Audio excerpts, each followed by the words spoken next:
పత్రికా విలేకరులకు, మీడియా మిత్రులకందరికీ నమస్కారం. మన ఎమ్మెల్యే గారు బండారు శ్రావణి గారు 13వ తారీఖున పుట్టూరు మండలం సుబ్బరాయ సాగర్కు నీరు విడుదల చేయడానికి వచ్చినప్పుడు మన నాయకులు, మన సింగనమల సమన్వయకర్త పెద్దలు, మాజీ మంత్రుల గురించి కొన్ని వ్యాఖ్యలు చేసి, అసలు నీకు ఆఫీసర్లు కలవడానికి, ధర్నాలు చేయడానికి కూడా నీకు తెలియలేదు. అసలు అది ధర్నా అని ఎట్లా మాట్లాడతారు మీరు? 13వ తారీఖు నీళ్ళు ఎత్తుతుందంటే ధర్నా చేస్తున్నాడు ఎస్సీ ఆఫీస్ కాడంటే కనీసం నువ్వు విజ్ఞతను కోల్పోయినావు. విజ్ఞత గురించి నువ్వు మాట్లాడుతున్నావు. ఇప్పటికే ఒక నెల రోజులు ముందే ఇవ్వాల్సిన నీళ్లు మీరు లేటుగా ఇవ్వకపోగా అక్కడ పుట్టూరు మండలంలో కనీసం బోర్లలో భూగర్భ జలాలు అడుగంటి కనీసం గ్రామాల్లో తాగే నీళ్లు లేక అలమటిస్తుంటే మీరు మెగావాలతో ఒప్పందాలు చేసుకొని మీ లారీస్ కోసం కనీసం నువ్వు నీ బాధ్యతను గుర్తించలేక నువ్వు వాళ్ళతో లాలుచిపడి ఎక్సెల్సీ వారితో మాట్లాడకుండా రైతులకు నువ్వు నష్టం జరిగే విధంగా నువ్వు వ్యవహరిస్తూ విజ్ఞత గురించి మీరు మాట్లాడతారా? మాకే రైతులందరినీ కలుసుకొని అక్కడ తాగే నీళ్లు లేవని చెప్పి రైతులంతా ఎనదిగా మొరపెట్టుకుంటే మేమే గ్రామాల్లోకి పోయి సమస్యను చూసినోడిగా అందరూ రైతులందరినీ పిలుచుకొని ఎస్సీ ఆఫీస్ కాటికి పోయి ఖచ్చితంగా మీరు 13వ తారీఖున వదలాల్సిందే నీళ్ళు అని చెప్తే ఆయన కూడా ఒక కారణం చెప్పినాడు ఎస్సీ గారు. లేదండి, కోర్టు ఆర్డర్ ఉంది, కోర్టు స్టే ఉంది, మాకు డౌట్ అంటే మీరు ఏం చేస్తారో ఏం లేదో మాకు తెలియదు. కోర్టు ఆర్డర్ ఉండే సరే మేము లెక్క చేయం. ఈరోజు మా గ్రామాల్లో రైతులు తాగడానికి నీళ్లు లేక ఇప్పటికే ఒక నెల మీరు చాలా లేటుగా వదలడంతో నీళ్లు వస్తాయన్న ఆశతో ఎన్నో పంటలు వేసుకున్నారు మా వాళ్ళు. ఇప్పటికే వాడిపోయే స్థితిలోకి వచ్చినాయి, చాలా నష్టం జరుగుతూ ఉంది. మీరిగిన వదలకపోతే 13వ తారీఖు మేమే వచ్చి వదిలే విధంగా చేస్తాం, దేనికి కూడా భయపడం మేమని చెప్పి రైతులకు భరోసా కల్పించి ఆత్మస్థైర్యాన్ని ఇస్తా అంటే ఈ ఎమ్మెల్యే గారు ఏం మాట్లాడతారంటే ధర్నా చేస్తాడు అని మాట్లాడతారు. ధర్నానేనది? అసలు ధర్నాకు ఆఫీసర్లు కలిసి మాట్లాడడానికి నీకు అసలు తేడానే తెలియలేదు. నువ్వు మరి విజ్ఞతను కోల్పోయి మాట్లాడుతున్నాడు అంటావు. నీకు విజ్ఞత ఉందా? ముందు కనీసం నీకు విజ్ఞత ఉంటే కనీసం ఆ విషయాన్ని కూడా మీరు గమనించలేకపోయినారు. మీరు ఒక్కసారి గమనించండి. ఏదో 40 సంవత్సరాలు మేము అన్ని లేని నీళ్లు ఇప్పుడు ఇస్తామని మాట్లాడుతున్నారు. 40 సంవత్సరాలు మీరు పక్క పెట్టేసండి. మీరు అసలు మీకు తెలియకుండా మాట్లాడుతున్నారు. నీటి పంపకాలు కానీ నీటి విషయాలు కానీ మీకు ఏమాత్రము అవగాహన లేదు. మేము ఈ జిల్లాకు 30 టీమ్స్లు వచ్చిన రోజుల్లోనే బలవంతులుగా ఉండే నాయకులు తీసుకొని పోతుంటే వాళ్ళకందరికి ఎదురింటి ఈ రోజున ఎన్నో కొంతమంది అడ్డం వేసి అక్కడ పుట్లూరు చెరువుకు నీళ్లు పోకుండా చేసి అక్కడ జేసీబీలు పెట్టి చేస్తుంటే కూడా జేసీబీలు కూడా సీజ్ చేసి 3 చెరువులతో పాటు బొప్పేపల్లె చెరువు కూడా నింపిన చరిత్ర మా నాయకుంది. ఏం మాట్లాడుతున్నారు మీరు? అసలు మీకు నీళ్ల విషయమే తెలియనప్పుడు ఎందుకు మాట్లాడుతున్నారు? మీరు విజ్ఞత గురించి మాట్లాడుతున్నారు. ఏదో ఆందోళన చేస్తున్నాడు అని మాట్లాడుతున్నారు. ఆందోళన చేయలేదు మేడం. మీరు ఆయనకున్న ప్రజాదరణ చూసి ఆయన ఇప్పటికే ప్రతి గ్రామాలు తిరుగుతున్నాడు. ప్రతి గ్రామాల సైతం మొత్తం అందరికీ తన కార్యకర్తలకు ఆత్మస్థైర్యాన్ని నింపి నేనున్నాను, ప్రతి సమస్యకు నేను ఉన్నానని చెప్పి గ్రామాల్లో ప్రతి నాయకుని దగ్గరికి, ప్రతి ప్రజల దగ్గరికి పోయి చెప్తున్నాడు. కాబట్టి నీ భవిష్యత్తు రేపు భవిష్యత్తులో ప్రశ్నార్థకంగా మారుతుందని నువ్వు ఆందోళన చెంది నీకు నిద్ర లేకుండా పోతుందే కానీ మేము ఆందోళన చెందే మేము కార్యక్రమాలు మా నాయకుడు ఎప్పుడు కూడా చేయడు. అసలు నువ్వు తెలియక మాట్లాడుతున్నావో తెలిసి మాట్లాడుతున్నావో నాకు తెలియదు కానీ మీరు ఏదో సవాలు విసురుతున్నారు. మీరు అసలు ఏం కొరగ పెట్టారని మీరు సవాలు విస్తున్నారు మేడం గారు? మీరు ఏం చేస్తున్నారు? మీరు ఒకసారి పుట్లూరు మండలానికి అన్ని మండలాలు తిరుగుతున్నారు. మీరు వచ్చి ఏం చేశారని మీరు సవాలు ఇస్తున్నారు? అసలు ఆ మాట్లాడడానికి మీకు ఏ అర్హత ఉంది? కానీ ఎక్కువ మాట్లాడకూడదని నేను వేరే మాట్లాడడం లేదు.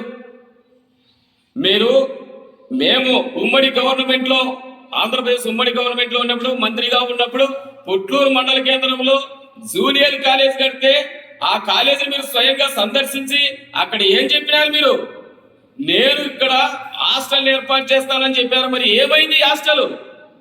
నువ్వు తేగలుగుతావా హాస్టల్? మరి ఎందుకు చేయలేకపోయినావు నువ్వు? అసలు ఏం తెలుస్తుంది నీకు? ఇప్పటికి కూడా నిరుపయోగం. నీకు చేతనైతే హాస్టల్ చేస్తానని చెప్పి హాస్టల్ చేసి చూపించు. నీకైతేనే కాదు. ఈ మొన్న చూస్తున్నాం మీ చరిత్రను. మట్టి మాఫియా, ఇసుక మాఫియా, అసలు అనుకునే దానికి వీలు లేనంతగా మన పేపర్లో కూడా చూసినాం మేము.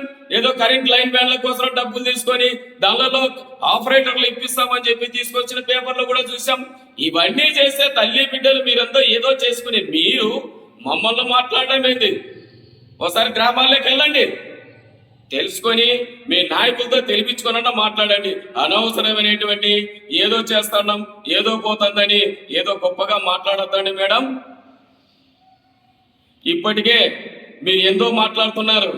అసలు మీ గురించి గ్రామాల్లో మండలాల్లో ఎంత చెడ్డ పేరు వచ్చిందో ఒకసారి గమనించమని మీ నాయకుల ద్వారా ఇప్పటికే మీ గ్రూపు తగాదాలతోనే మీ తెలుగుదేశాలన్నీ ఎంతమంది వ్యతిరేకించి బహిరంగంగా వ్యతిరేకిస్తున్నారు.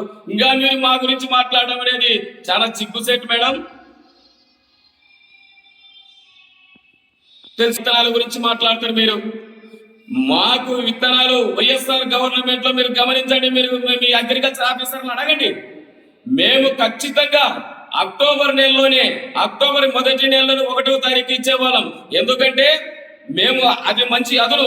విత్తనాలు రైతులకు విత్తనాలు ఇవ్వలేని పరిస్థితుల్లో మీరున్నారు. మా వైఎస్ఆర్ గవర్నమెంట్ లో మొత్తం మా పుత్తూరు, ఎల్లూరు అత్యధికంగా శనగ పండించే రైతులు ఉన్నారు. అక్కడ ఏమాత్రం ఇచ్చినారు మీరు? ఇప్పటికీ ఏదో చెప్తున్నారు మీరు, ఇత్తనాలు ఇచ్చే చూసాడు ధర్నా చేస్తున్నాడు అని. అసలు ఆ మాట్లాడడానికి ఏమన్నా మీకుందా? నేను ఎంత ఎక్కువ మాట్లాడకూడదు కానీ నేను ఆర్డినెన్స్ కాబట్టి నేను ఎక్కువ మాట్లాడలేకపోతున్నాను మిమ్మల్ని. అసలు ఏం మాట్లాడుతున్నారు మీరు? మేము కార్తీక దీపావళికి దీపం ఎత్తు మొలకలు ఉండే విధంగా మేము మా వైఎస్ఆర్ గవర్నమెంట్ లో 5 సంవత్సరాల కాలంలో మేము విత్తనాలు రైతులకు సకాలంగా అందించినాం. మీరు ఏమందించినారు? ఎప్పుడు ఇచ్చినారు మీరు విత్తనాలు? ఎప్పుడు ఇచ్చారు మీరు? రైతులు కొనుగోలు చేసుకొని ప్రైవేట్ వ్యక్తులతో కొనుగోలు చేసుకొని తెచ్చి వాళ్ళు ఇత్తనం విత్తుకుంటే కనీసం వాళ్ళకి ఆదరణ కూడా లేకుండా చేసినారు మీరు. ఎప్పుడు పైర్లైన తర్వాత మేము ఇస్తామని చెప్పాడు, అది కూడా మీరు గమనించాలా. మేము అక్కడ ఎంఆర్ ఆఫీస్ కాడ మా నాయకులు కూర్చొని రైతులందరినీ కూర్చోబెట్టి మాట్లాడితేనే అప్పుడు స్టాక్ మా మండలానికి ఎంత కావాలని అగ్రికల్చర్ ఆఫీసర్లు ఆ రోజు పంపించినారు. ఇంతకంటే సిగ్గుచేట ఏముంది? మేము మా నాయకులు పోయి అక్కడ ధర్నా చేస్తేనే అక్కడ ఎంత స్టాక్ కావాలనేది పై అధికారులకు చెప్పాము. మేము పై అధికారులతో కూడా మా నాయకులు మాట్లాడినాడు. సార్, ఇంతవరకు పుట్లూరు మండలం నుంచి, ఎల్లనూరు మండలం నుంచి మాకు ఇంతవరకు స్టాక్ గురించి ఇంతవరకు వాళ్ళకి ఎటువంటి సమాచారం లేదని మాకు అప్పటికే ఫోన్ లైన్ మాట్లాడితే అగ్రికల్చర్ మేడం కూడా అక్కడే ఉంది. మీరు మాట్లాడండి. ఎవరికి ఇచ్చారు మీరు ఇత్తనాలు? ధర్నా చేస్తున్నాడని మాట్లాడుతున్నారు. 1 నెల అయిన తర్వాత కూడా మీరు ఈ లేకపోయిన పరిస్థితుల్లోకి వచ్చినారు మీరు. పైగా వేసుకుంటే అక్కడ చాలా మంది నష్టపోయిన రైతులు కూడా ఉన్నారు ఈ వర్షాలతో. మీకు ఏం పట్టవు, రైతుల పరిస్థితులు పట్టవు, గ్రామాల్లో పరిస్థితులు పట్టవు. కేవలం మీ ఆదాయం ఏదో ఈ రోజు చెప్పుకుంటున్నారు. ఎమ్మెల్యే ఏమి లేదు అంతా వాళ్ళ అమ్మదని మాట్లాడుతున్నారు. ఇంతకంటే సిగ్గుసేట్ ఏం లేదు. ఒకసారి మీరు గమనించండి.